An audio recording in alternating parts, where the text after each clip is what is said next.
मैंने 2 प्रेग्नेंट लड़कियों से शादी की थी। मेरी दोनों ही पत्नियों के पेट में नाजायज़ बच्चे थे। मैं उन बच्चों को अपना नाम देना चाहता था क्योंकि इसके पीछे एक बहुत ही बड़ा राज छिपा हुआ था। पहली पत्नी ने एक बेटे को जन्म दिया और दूसरी पत्नी का ऑपरेशन हो रहा था। उसी समय एक मुंशी आया और एक खत मुझे देकर रोने लगा। मैंने जैसे ही उस खत को खोलकर पढ़ा तो मेरे शरीर से जान निकल गई। ऐसा लगता था कि जैसे अभी मेरा दिल फट जाएगा, क्योंकि मेरी दोनों पत्नियां तो मेरी ही। मेरे माँ बाप बचपन में ही मर गए थे। मुझे मेरी नानी ने पाल पोस कर बड़ा किया था। उन्होंने मुझे हर रिश्ते का प्यार दिया था। मुझे कभी किसी चीज़ की कमी महसूस नहीं होने देती। घर में और भी लोग थे जिनमें मेरे 2 मामा और उनकी पत्नियां मौजूद थीं। नानी के अलावा घर में सबका बिहेवियर मेरे साथ बहुत ही अजीब सा था। मेरी बड़ी मामी, जिनका नाम सरला था, उनकी आंखों में हमेशा अपने लिए नफ़रत ही देखी थी। वह कभी भी मुझसे सीधे मुंह बात नहीं करती थी, जबकि मेरे मामा भी मुझे सीधे मुंह बात नहीं करते थे। बस मेरी छोटी मामी सीमा का बिहेवियर मेरे साथ थोड़ा नॉर्मल था। वह मेरा कुछ ख्याल रख लेती थी। नानी के बाद घर में मुझे वही अच्छी लगती थी। बड़ी मामी सरला की कोई औलाद नहीं थी। उन्होंने अपनी बहन को अपने पास रखा हुआ था। बचपन से ही उसकी परवरिश करती चली आ रही थी और उसे अपने बच्चों की तरह पालती थी। बड़ी मामी की यह बहन उनकी शादी के बाद पैदा हुई थी। उसका नाम शालिनी था। शालिनी की पैदाइश के बाद सरला, मामी की माँ, बीमार रहने लगी थी, इसलिए वह शालिनी को अपने ही घर ले आई थी।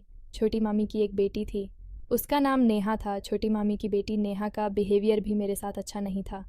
हाँ, सरला मामी की बहन शालिनी का बिहेवियर मेरे साथ अच्छा था। वह बचपन से ही मेरे साथ दोस्ताना बिहेवियर रखती थी। वो अक्सर मेरे कमरे में आकर बैठ जाया करती थी और मुझसे बातें करती, मगर सरला मामी को यह सब बर्दाश्त नहीं होता था। वह उसे रोकती थी कि मनोज के कमरे में मत जाया करो। गुजरते समय के साथ साथ मैं और शालिनी दिल ही दिल में एक दूसरे को पसंद करने लगे थे। यह बात मेरी नानी ने भी नोट कर ली थी। मेरे माँ बाप की इस घर में कोई भी निशानी मौजूद नहीं थी। ना ही उनकी कोई तस्वीर थी, ना ही कोई कपड़े थे। कभी कभी दिल में मेरी यह इच्छा जगती थी कि काश मैं अपने माँ बाप की शक्ल को देख पाता। मेरे पास उनकी कोई तो ऐसी चीज़ होती जो उनकी निशानी के तौर पर मैं अपने पास रख लेता। एक दिन मैंने अपनी इच्छा अपनी नानी के सामने जाहिर कर दी। मैंने अपनी नानी से पूछा, क्या मेरे माँ बाप की आपके पास कोई निशानी नहीं है? कम से कम मेरी माँ की या मेरे पापा की कोई तो फ़ोटो आपके पास होगी। कम से कम मैं अपने माँ बाप को देखा तो पाता कि वह कैसे दिखते थे। नानी ने कहा, बेटा, उस समय तस्वीरें वगैरह का रिवाज नहीं था। कपड़े और सामान गरीबों को दे दिया था। नानी की बातों से मेरे दिल को तसल्ली नहीं होती थी। मुझे लगता था कि नानी मुझसे कुछ छुपा रही है। खैर, उन्होंने हमेशा ही मेरा ख्याल रखा था। मेरी हर जायज़ इच्छा को पूरा किया था। मुझे अच्छी शिक्षा भी दिलवाई थी। मेरी नानी का परिवार बहुत ही अमीर परिवार था। घर में पैसे की कोई भी कमी नहीं थी। बड़े मामा की खुद की एक कंपनी थी, वहीं पर मुझे जॉब पर भी रखवा दिया था। सरल मामी ने बहुत हाथ पैर मारे कि मुझे मामा की कंपनी में जॉब पर ना रखा जाए, लेकिन यहाँ पर नानी की ही चली थी। मामा और मामी के ना चाहते हुए भी नानी ने मुझे कंपनी में जॉब पर लगवा दिया था। अब मामा मेरे काम से खुश रहते थे। उस दिन मैं खुशी खुशी घर पहुंचा।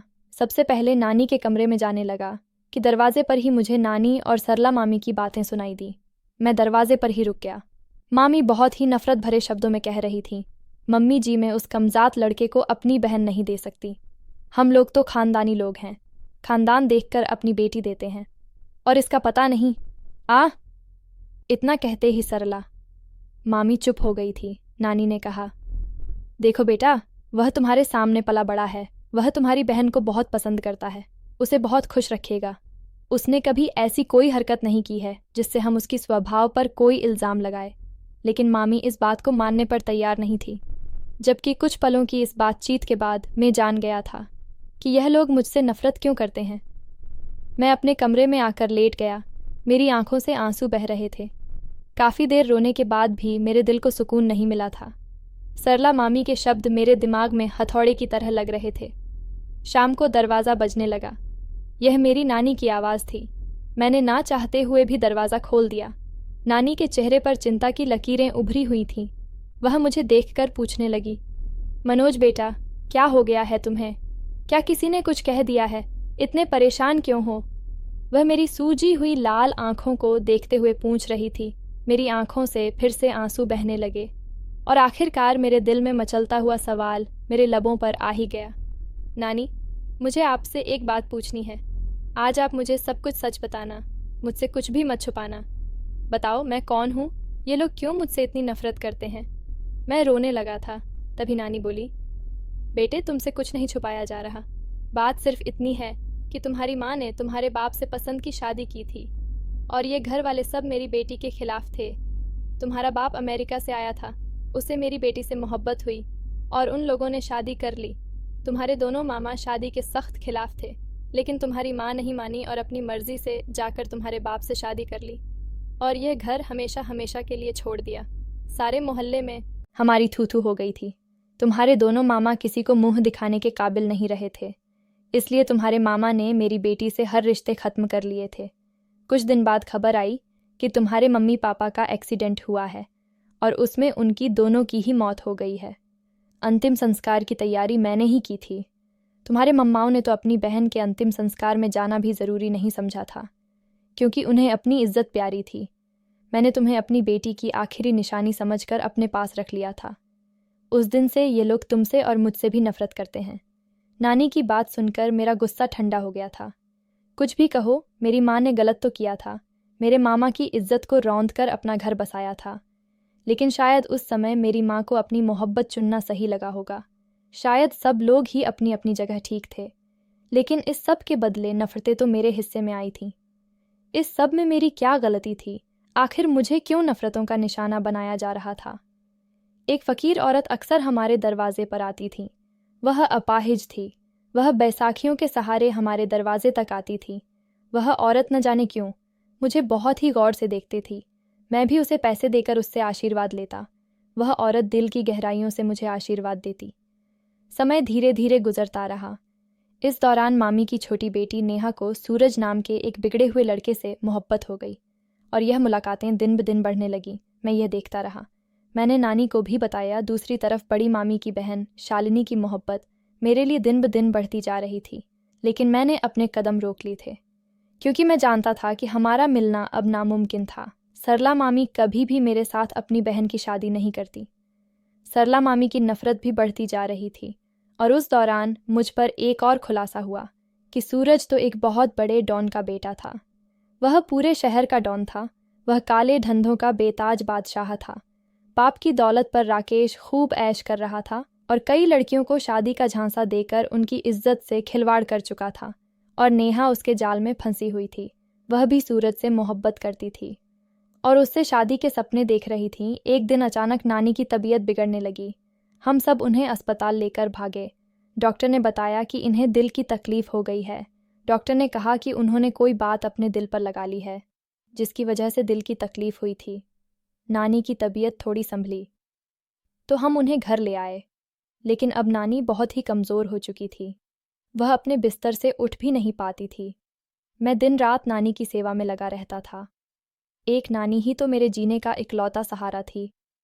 मैं नहीं चाहता था नानी मुझे इस दुनिया में अकेला छोड़कर चली जाए। एक दिन उन्होंने मुझे अपने कमरे में बुलाया और जो कुछ कहा उसे सुनकर मेरे सर पर जैसे पहाड़ टूट पड़े थे। जब मैं नानी के कमरे में गया था तो उस समय नानी अपनी आंखें बंद किए हुए लेटी थीं। मेरे आने के एहसास पर उन्होंने मुझे पुकारा और फिर कहने लगी, मनोज बेटा, मैं तुम्हें एक ऐसी बात बताने जा रही हूँ जो तुम्हारे लिए जानना बहुत ज़रूरी है। मैं तुम्हें यह बात अपने जीते जी बताना चाहती हूँ। मैं नहीं चाहती कि मेरे बाद यह बात तुम्हें पता चले, इसलिए मैं यह सच्चाई बताना चाहती हूँ कि मैं किसी की नाजायज़ औलाद हूँ। ना मेरे बाप का पता था और ना मेरी माँ की। काश यह सब कुछ सुनने से पहले मुझे मौत आ जाती, लेकिन अब मैं कुछ नहीं कर सका। खामोशी से नानी को देखता रहा। फिर नानी कहने लगी, मनोज, मुझे लगता है मेरे मरने के बाद तुम ये घर छोड़ दोगे या ये लोग तुम्हें खुद ही घर से निकाल देंगे। मगर यहाँ से निकलने से पहले 2 काम ज़रूर करना। एक तो नेहा की जान उस सूरज नाम के बिगड़े हुए लड़के से ज़रूर छुड़वाना, कहीं यह लड़का हमारे खानदान की इज्जत खाक में ना मिला दे। दूसरा यह कि तुम अपनी ज़िंदगी से मायूस मत होना। ज़िंदगी भगवान की दी हुई बहुत बड़ी नेमत होती है। उसकी सुरक्षा करना और उसे हिम्मत से जीना ही हमारा धर्म होता है। और हाँ, तुम अपनी माँ को कभी गलत मत समझना। ज़रूर तुम्हारी माँ की कोई मजबूरी रही होगी जो तुम्हें कूड़े पर रख कर चली गई थी, वरना कोई माँ अपनी औलाद को यूं बेसहारा नहीं छोड़ती। नानी यह सब बात करके खामोश हो गई। मैं उनके बोलने का इंतज़ार करता रहा, मगर अब नानी नहीं बोली, क्योंकि वह हमेशा हमेशा के लिए खामोश हो गई थी। मैं नानी नानी पुकारता रहा, मगर वह इस दुनिया से चली गई थी। नानी की मौत पर बहुत सारे लोग आए थे और उन लोगों में वह अपाहिज भिखारन औरत भी शामिल थी। उसका आना मेरी समझ में नहीं आया था। ना जाने क्यों वह मुझे गौर से देखी। मैं उसकी नज़रों का मतलब नहीं समझ पाता था। नानी को इस दुनिया से गए 15-20 दिन हो चुके थे। सब अपने अपने कामों में बिजी हो गए थे। नानी के जाने का किसी को कोई दुख नहीं था। दुख तो सबसे ज़्यादा मुझे हुआ था। मेरा तो सब कुछ ही खत्म हो गया था। मैं ज़्यादातर नानी के कमरे में ही रहता था। मुझे अपनी नानी की बहुत याद आती थी। एक दिन मैंने नेहा को समझने की कोशिश की और वह कोशिश मुझे बहुत महंगी पड़ी। मेरी बात पर वह हत्थे से ही उखड़ गई और मेरा गिरेबान पकड़कर ज़ोर ज़ोर से चिल्ला रही थी कि मनोज ने मेरी इज्जत पर हाथ डाला है। उसने अपने कपड़े भी जगह जगह से फाड़ लिए थे। सब उसकी आवाज़ सुनकर कमरे में इकट्ठे हो गए थे। नेहा ने मेरे ऊपर बहुत ही घटिया इल्ज़ाम लगा दिया था। मैं हक्का बक्का खड़ा रह गया। मैं सबको विश्वास दिलाने लगा कि मैंने कुछ भी गलत नहीं किया है, लेकिन वह लोग भला मेरा विश्वास क्यों करते? मैं तो उनके ख़ानदान का भी नहीं था और उनके कहने के अनुसार मैं बहुत ही कमज़ात था। पता नहीं किसका गंदा खून था और अपने गंदे खून का असर मैंने दिखा दिया था। उन लोगों ने मुझे धक्के देकर हमेशा के लिए अपने घर से निकाल दिया। मैंने भी वह घर छोड़ दिया। घर के साथ साथ ऑफिस और जॉब भी छोड़ दी। मैं अपने दोस्त के खाली फ्लैट में रहने लगा। मेरे दोस्त की टैक्सियाँ चला करती थीं। उसने एक टैक्सी मुझे भी दे दी, जिसे चलाकर मैं कुछ पैसे कमाने लगा और अपनी ज़िंदगी यूं ही गुजरने लगा। कुछ बचत भी हो जाती और खर्चा भी निकल जाता। एक दिन फुटपाथ पर वही भिखारी औरत मुझे मिली। मैं जूते पॉलिश करने वाले के पास खड़ा था कि वह मुझे फुटपाथ पर नज़र आई थी। मैंने पुलिस वाले से पूछा, भाई ये औरत कौन है? शक्ल से तो भिखारन नहीं लगती। वह बोला, यह अक्सर यहीं बैठी रहती है। कोई नहीं जानता कहाँ से आती है और कहाँ जाती है। किसी से कुछ नहीं मांगती। जो भी कोई देता है अपनी मर्जी से इसको देकर चला जाता है। मैं सीधा उस औरत के पास गया और उसे 500 का नोट उसकी तरफ बढ़ा दिया। उसका चेहरा मुझे देखते ही खिल गया। यूँ लगा जैसे मुझे देखते ही उसके सारे दुख दूर हो गए हों। अब मैं हफ्ते में 2-3 बार उसे खाना खिला देता। वह खुश होकर मुझे आशीर्वाद देती, लेकिन न जाने क्यों मुझे उससे ख़ास तरह का लगाव पैदा हो गया था। एक दिन सवारी को लेकर शहर से बाहर जाना पड़ा। सवारी उतारकर मैं सड़क के किनारे खड़ा होकर अपनी टैक्सी पर कपड़ा मारने लगा। यह दोपहर का समय था। आसपास लोग काम ही थे। अचानक मेरी नज़र एक लड़की पर पड़ी जो दौड़ती हुई मेरे पास आ रही थी। वह लड़की कहने लगी, भगवान के लिए मुझे बचा लो। जल्दी से टैक्सी स्टार्ट करो और मुझे यहाँ से ले चलो। मैंने देखा सच में 3 आदमी उसके पीछे भागे चले आ रहे थे। मैंने कहा, तुम सच बताओगी तो मैं तुम्हारी मदद करूँगा। वह बोली, उनमें से एक मेरे पापा हैं और 2 मेरे भाई हैं। मुझसे बहुत बड़ा पाप हो गया है। मैं किसी के नाजायज़ बच्चे की माँ बनने वाली हूँ।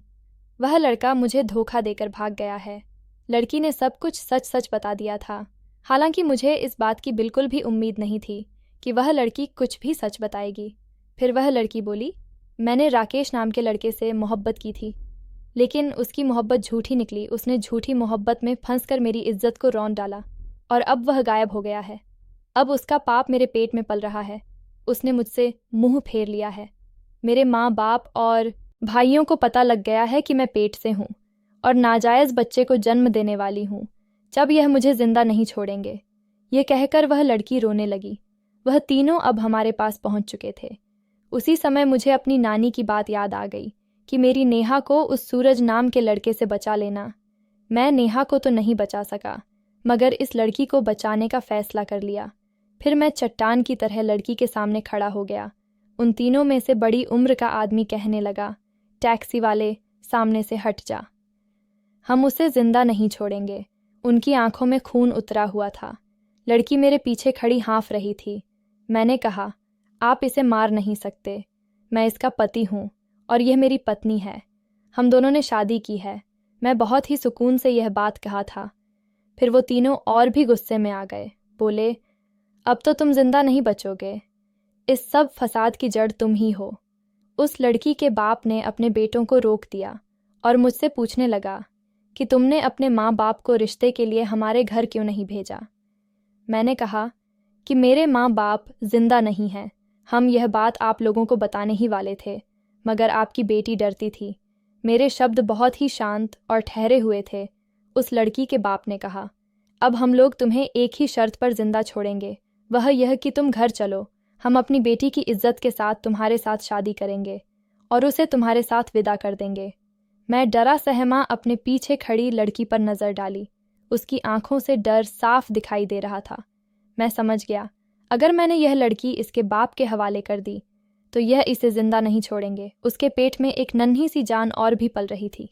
मैं 2 जानों को खतरे में नहीं डाल सकता था, और फिर मैंने उस लड़की की खातिर कुर्बानी दे दी। मैंने फ़ोन करके अपने दोस्त को बुला लिया। वो भी शादी में शामिल होने के लिए आ गया। मेरी शादी में कुछ रिश्तेदार और कुछ मोहल्ले वाले थे, जो सिर्फ लड़की वाले की तरफ से ही थे। मेरी तरफ से तो सिर्फ मेरा दोस्त ही शामिल हुआ था। और फिर मैं उस लड़की को, जिसका नाम सुनैना था, अपने फ्लैट पर ले आया। अब सुनैना मेरी पत्नी बनकर मेरे फ्लैट में रहने लगी। वह बहुत खुश थी। वह मेरी बहुत ही एहसानमंद थी कि मैं उसकी इज्जत और जान बचा ली। हर समय मेरी सेवा में लगी रहती। वह तो अपने बच्चे को गिराना चाहती थी, मगर मैं इस पाप के लिए तैयार नहीं था। मैंने सुनैना से साफ कह दिया कि मैं इस बच्चे को अपना नाम दूंगा। तुम्हें परेशान होने की ज़रूरत नहीं है। सुनैना के कदम मेरे घर में बहुत ही शुभ साबित हुए थे। मुझे एक बहुत ही अच्छी कंपनी में जॉब मिल गई थी। एक दिन मैं ऑफिस में बिजी था कि सुनैना का फ़ोन आया। उसने बताया कि 2 औरतें आपसे मिलने आई हैं। मैं जल्दी से घर आया। कमरे में दाखिल होते ही मेरी जान निकल गई, क्योंकि मेरे सामने तो मेरी छोटी मामी खड़ी थी। अपनी बेटी नेहा को साथ लेकर मुझे देखते ही वह रोने लगी। वह मेरे गले लग गई और बोली, मनोज, तुम अपने मामा की इज्जत बचा लो, वरना वह मर जाएंगे। नेहा ने हमारी इज्जत खाक में मिला दी है। यह सूरज के नाजायज़ बच्चे की माँ बनने वाली है। इसके बाद वह नेहा को बुरी तरह मारने लगी और नेहा बिलख बिलख कर रोने लगी। मामी कहने लगी, बेटा, तुम अपने मामा की खातिर इसे अपना लो। बाद में भले ही इसे छोड़ देना, लेकिन अभी फ़िलहाल के लिए इससे शादी कर लो, वरना हमारी इज्जत खाक में मिल जाएगी और तुम्हारे मामा यह बर्दाश्त नहीं कर पाएंगे। वह भी जान से हाथ धो बैठेंगे। मेरे घर को बर्बाद होने से बचा लो। मैंने मामी से कहा, मामी, आप तो ख़ानदानी लोग हैं, जबकि मैं तो किसी का गंदा खून हूँ। मुझे तो मेरे ख़ानदान का भी पता नहीं है, तो यह भला कैसे मुमकिन होगा। मैंने नेहा को सूरज से मिलने से रोका था। मुझे मालूम था एक दिन यह गुल ज़रूर खिलेगा, मगर नेहा ने मुझ पर ही इल्ज़ाम लगा दिया और मुझे बेइज्जत करके घर से निकलवा दिया। अब मैं सूरज के पाप को कैसे अपना लूँ? ऐसा मुमकिन नहीं है। अब मैं शादीशुदा हूँ, मेरी पत्नी है और मेरी पत्नी भी पेट से है। वह बच्चे को जन्म देने वाली है। मेरा अपना परिवार है। मैं नेहा से शादी नहीं कर सकता। मगर छोटी मामी मेरी मिन्नतें करने लगी। वह मेरे कदमों में बैठ गई और बोली, तुम्हारा बहुत बड़ा एहसान होगा, हमें इस बड़ी मुसीबत से निकाल दो। और फिर वह मेरी पत्नी सुनैना की भी सिफारिश करने लगी कि तुम ही मनोज को समझाओ। कुछ समय की बात है, फिर भले ही यह मेरी बेटी को छोड़ दे, लेकिन अभी फ़िलहाल के लिए इस मामले को ठंडा होने के लिए इससे शादी कर ले। सुनैना भी इस मुसीबत से गुजर चुकी थी। उसे एहसास था कि शादी से पहले माँ बाप को कितनी बड़ी तकलीफ़ है। सुनैना ने मुझसे कहा कि तुम नेहा से शादी कर लो, बात की बाद में देखेंगे। सुनैना के कहने पर मैंने नेहा से शादी कर ली और अब मैं अपनी दोनों पत्नियों के साथ रहने लगा। समय का पहिया घूमता रहा। सुनैना ने एक चांद से बेटे को जन्म दिया। हमने बेटे का नाम सोनू रखा। सुनैना और नेहा का कहना था कि सोनू बिल्कुल आप पर गया है। मैंने भी गौर से देखा। सोनू तो बिल्कुल मेरे जैसा था। वही होंठ, वही बाल और वही नाक, वही आंखें।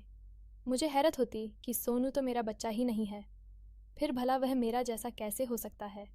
कुछ दिनों के बाद नेहा का भी आखिरी महीना आ पहुंचा। उन दिनों नेहा बहुत उदास रहती थी। मैंने उसे तसल्ली दी और मैंने उसे बताया कि मैं तुम्हारे बच्चे को भी बाप बनकर पालूंगा। उसे कभी सौतेलेपन का एहसास नहीं होने दूंगा, कभी उसे नाजायज़ नहीं कहूँगा। नेहा को नहीं पता था कि सुनैना भी सूरज की डसी हुई है। सोनू का बाप मैं नहीं हूँ, ये बात हमने उससे छुपा थी। नेहा यही समझती थी कि सोनू मेरा सगा बेटा है। एक रोज़ टीवी पर खबर आई कि इस शहर का डॉन छुटन दुबे एक कार एक्सीडेंट में मर गया है। उसके साथ उसके 4 साथी और भी थे। गाड़ी के ब्रेक फेल हो गए और एक्सीडेंट होने से उस गाड़ी में आग लग गई और जलकर राख हो गई। और फिर उसके अगले दिन ही खबर आई कि सूरज अपने कमरे में मुर्दा पाया गया है। किसी ने उसके गले में फंदा डालकर उसे हमेशा हमेशा के लिए सुला दिया था। उसने बहुत सी लड़कियों को बर्बाद किया था। पता नहीं किसने अपना बदला लिया था। ना जाने क्यों मुझे इन बाप बेटों की मौत का सुनकर दुख हुआ था। मैं सोचने लगा, इंसान कुछ भी कर ले, मौत तो ज़रूर आनी है। इंसान के किए हुए पापों की सज़ा उसे दुनिया में ही मिल जाती है। दोनों इतनी बड़ी दौलत के मालिक थे, लेकिन फिर भी जब उनकी मौत हुई तो कोई उन्हें कंधा देने वाला भी नसीब नहीं हुआ था। एक दिन मैं ऑफिस से घर आ रहा था। दिल में ख्याल आया कि उस अपाहिज फ़कीर औरत से मिलने जाऊं। मैं अब उसे माँ जी कहने लगा था, लेकिन मुझे वहाँ जाकर पता चला कि उस भिकारान को मरे काफ़ी दिन हो गए हैं। मुझे ये बात वहाँ पर खड़े एक रेडी वाले ने बताई थी। उसने बताया कि उस औरत ने मरने से पहले एक खत अपने साथ बैठे मोची को दिया था और कहा था कि मेरी यह अमानत उस लड़के तक पहुँचा देना। अब पता नहीं वह मोची कल से कहाँ गायब है। मेरे पूछने पर उस रेढ़ी वाले ने बताया कि उस भिखारन का कोई परिवार नहीं था। उसका अंतिम संस्कार एक मुस्लिम परिवार ने किया था और उन्होंने अपने रीति रिवाज के अनुसार उसे दफना दिया था। मैंने उस रेढ़ी वाले से कहा कि मुझे उसकी कब्र के पास लेकर चलो। रेढ़ी वाला मुझे कब्रिस्तान ले गया, जहाँ पर कुछ ताज़ा कब्रें बनी हुई थीं। उन पर कुछ नाम की तख्ती भी लिखे थे, लेकिन कब्र के ऊपर कोई भी नाम नहीं लिखा हुआ था, क्योंकि वह बेचारी तो अनाथ थी। मैं उसे कब्र के पास बैठकर बहुत देर तक उसकी आत्मा की शांति के लिए प्रार्थना करता रहा और घर वापस आ गया। घर जाकर सुनैना ने मुझे बताया कि नेहा की तबीयत खराब है। उसकी माँ लेकर हॉस्पिटल गई है। उसकी डिलीवरी का समय हो चुका था। मैं और सुनैना भी अस्पताल पहुँचे। डॉक्टर ने बोला कि नेहा का ऑपरेशन करके बच्चा निकलना पड़ेगा, क्योंकि नेहा की हालत बहुत ख़राब हो रही थी। कुछ क्रिटिकल कंडीशन आ गई थी। मैं बाहर खड़ा था और नेहा के ठीक होने का भगवान से प्रार्थना कर रहा था, और वो मोची अस्पताल में भर्ती था। जब उस मोची ने मुझे दिखा तो उसने मुझे अपने पास बुलाया और मोची ने माँ का खत मुझे दिया। उस खत ने मुझे हिला कर रख दिया था। खत में कुछ यूं लिखा था, प्यारे बेटे, मेरा नाम संजना है। मैं एक पढ़ी लिखी और एक बहुत ही अच्छे इज्जतदार घराने से संबंध रखती थी और मेरी शादी छुटन दुबे से हुई थी। मैं अपने माँ बाप के साथ दुबई में रहती थी। छुटन मुझे शादी करके इंडिया ले आया था। 1 साल हम खुशी खुशी रहे। फिर हमारा बेटा हुआ जिसका नाम मैंने सूरज रखा। वह हमारी आंखों का तारा था। फिर धीरे धीरे मुझे पता चला कि मेरा पति अच्छा आदमी नहीं है, वह बहुत बड़ा स्मगलर है। मैंने उसे यह धंधा छोड़ने के लिए कहा, जिस पर हमारे बीच झगड़ा बढ़ने लगे थे और यूं हमारे संबंध में दरार बन गई। और जब सूरज 1 साल का हुआ तो मैं फिर से उम्मीद से हो गई और फिर एक दिन मेरे पति ने मुझे मार पीट कर घर से निकाल दिया। मेरा अपने माँ बाप से कोई कांटेक्ट नहीं हो रहा था, इसलिए मैं भिखारियों की एक झुग्गी में आ गई। पेट की आग शांत करने के लिए मैंने भीख मांगने के लिए निकल खड़ी कि वहीं एक तेज़ आते ट्रक से मेरा एक्सीडेंट हो गया। फिर मुझे एक सरकारी अस्पताल ले जाया गया। मेरा इलाज करवाया गया। मेरी कमर ठीक नहीं हो सकी। मेरे रीढ़ की हड्डी टूट गई थी। मैं अपाहिज हो गई। अब मेरा इन भिखारी के सिवा कोई नहीं था। मैं बैसाखियों के सहारे चलती रही। 9 महीने बाद मैंने दूसरे बेटे को जन्म दिया। मैं यह सोचकर रोने लगी कि मेरे बच्चे का क्या भविष्य होगा। बड़ा बेटा बाप की तरह डाकू बनेगा और छोटा बेटा माँ की तरह भिखारी बनेगा। मैंने फैसला किया कि मैं अपने इस बच्चे का फ्यूचर खराब नहीं करूँगी। इसीलिए मैंने अपने बेटे के पैदा होते ही उसे एक अमीर घराने के सामने कचरे के ढेर पर रख दिया। निगरानी के लिए अपने एक साथी लड़के को बिठा दिया कि देखो कौन मेरे बेटे को उठाकर ले जाता है। और फिर उसी बराबर वाले अमीर घर की एक औरत ने मेरे बच्चे को उठाया। बेटा, मैं तुम्हारी माँ हूँ। इस शहर का डॉन छूटन दुबे तुम्हारा बाप और सूरज तुम्हारा भाई है। मुझे तुम्हारी ज़िंदगी की एक एक पल की खबर है। तुम्हारी नानी के बाद वह लोग तुम्हें अपने घर से निकल चुके हैं। शालिनी नाम की लड़की ने मुझे सब बता दिया था। मेरे इस ख़त का मकसद यही है कि मैं तुम्हें बताऊं कि तुम अपने माँ बाप की जायज़ औलाद हो। तुम नाजायज़ नहीं हो। ये सब मैं तुम्हारी अच्छे फ्यूचर के लिए किया था। बेटा, हो सके तो मुझे माफ़ कर देना। ख़त पढ़कर मैं काफ़ी देर तक रोता रहा। तकदीर के इस खेल पर हैरान होता रहा कि वह मुजरिम स्मगलर छुटन दुबे मेरा बाप था, जिस लड़के से मैं नफ़रत करता था। वह मेरा सगा भाई था और वह अपाहिज औरत मेरी माँ थी। मैंने उसकी कोख से जन्म लिया था। मैं तो उसकी सेवा भी नहीं कर सका। मैं ख्यालों में गुम था कि तभी नर्स ने बाहर आकर बताया कि आपकी पत्नी ने एक प्यारे से बेटे को जन्म दिया है। मैं खुशी खुशी अंदर कमरे में नेहा के पास पहुंचा। वह बेड पर लेटी हुई थी। उसके बराबर एक प्यारा सा बच्चा आंखें मूंदे लेटा था, वह भी बिल्कुल मेरे जैसा था। यह भी कुदरत का कैसा अजीब खेल था। दोनों ही बेटे मेरी ही शक्ल के थे। सब कहते हैं कि दोनों बेटे मुझ पर गए हैं। मैं दिल ही दिल में खुश होता हूँ। आखिर वह मेरा ही तो खून है, मेरे भाई के बच्चे हैं। नाजायज़ ही सही, खून तो मेरा ही था। मेरे भाई और बाप को उनके किए की सज़ा मिल गई थी।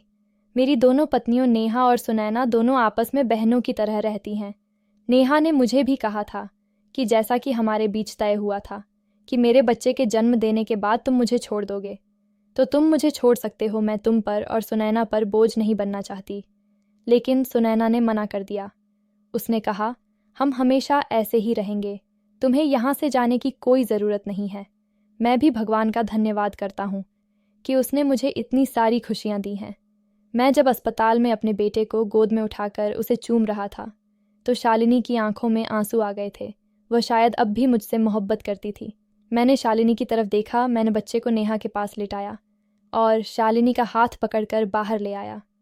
मैंने शालिनी की आंखों में आए आंसू साफ किया और शालिनी से कहा, शालिनी, पुरानी बातों को भूल जाओ। शायद हम दोनों का मिलना किस्मत में नहीं लिखा था।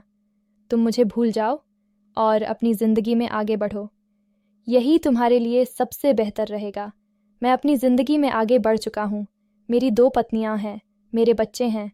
अब मेरे साथ खुद को जोड़कर मत रखो। अपनी ज़िंदगी को ख़राब मत करो। शालिनी की आंखों में फिर से आंसू बहने लगे मेरी बातों पर। उसने मुस्कुराने की कोशिश की।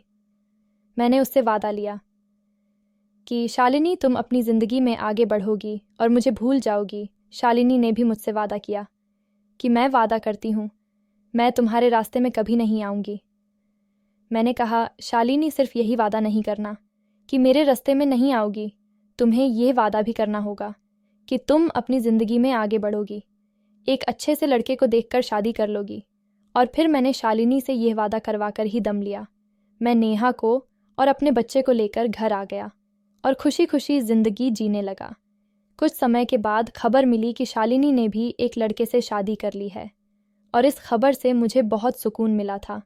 अगर शालिनी शादी ना करती तो मेरे दिल पर हमेशा एक बोझ रहता कि शालिनी ने मेरी वजह से अपनी ज़िंदगी ख़राब कर ली।